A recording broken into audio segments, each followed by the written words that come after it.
This video will show my process to change the oil and reset the maintenance required light for a 2015 LEXUS ct200h. The basic steps can be applied to changing the oil in most other motor vehicles. First, I need to get the oil and the filter ready. The filter comes with an O-ring which must be included with the purchase. I pop open the box at the store to check if it is there. This car likes O20 synthetic oil and uses 4.4 quarts that I mark somewhere around here on the 5-quart jug so I don't overfill it. Step 1 is to get a set of ramps and pull the car onto them. This is by far the cheapest, fastest, and easiest way to get the car to the right height. Just set the ramps up against the front wheels, taking care to align them straight forward and drive them up nice and slow. It helps to have someone outside the car to tell you if they're lined up right. From in the car, pop the hood and set the parking brake. I like to slide a pair of jack stands under the car for good measure. The ramps are just extruded plastic after all. I just don't want to forget that they're there when I back the car out.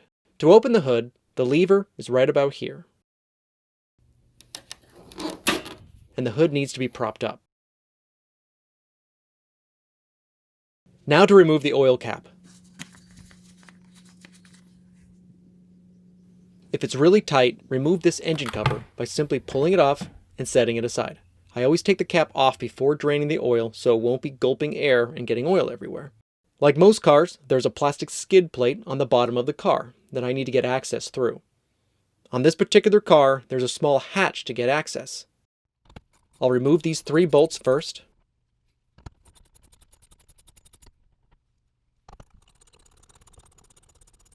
And then this last one. The cover swivels slightly and drops down, and the process is reversed when replacing.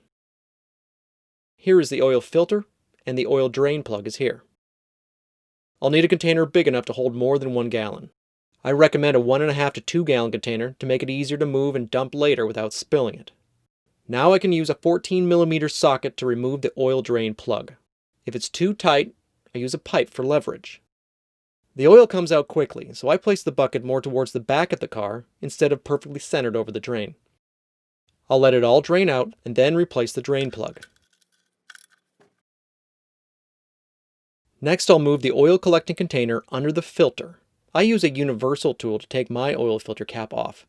It is a little more tedious, however, and it helps to wear a glove because oil will start dripping out as the filter cap loosens. Once fully unscrewed, the filter pulls straight out and the oil filter cap O-ring comes off with a small screwdriver. The new filter slips right back inside the cap and the O-ring at the base of the threads. Next, I'll slowly thread the entire assembly back on by hand, taking care not to cross-thread the cap, and then tighten it down snug. Now I can replace the skid plate hatch. Maneuver the hatch into place with the front tabs first, turning it slightly, and the rear tab last, then replace the 4 bolts. Back on the top side of the engine, using a funnel I'll pour in 4.4 quarts of oil.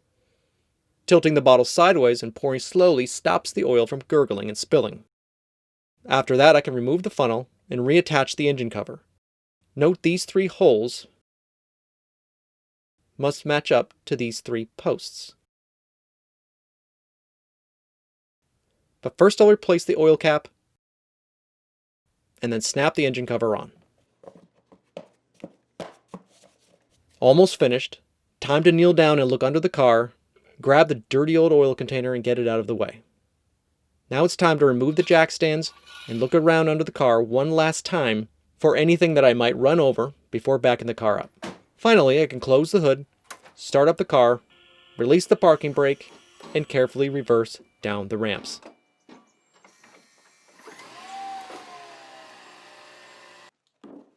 Once down, it's a good idea to open the hood and check the oil level to make sure it's correct.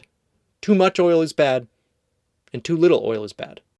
Time to reset the maintenance required message on the dash. This sequence works every time if I do it exactly this way. With the car off, and my foot off the brake for the whole process, press the power button. Now press it again. Use the trip odometer reset button to scroll to trip A. Hold down the trip odometer reset button and continue holding it down while pressing the power button. Now press it again. Now press it a third time. The words resetting maintenance data should appear. Now let go of the reset button.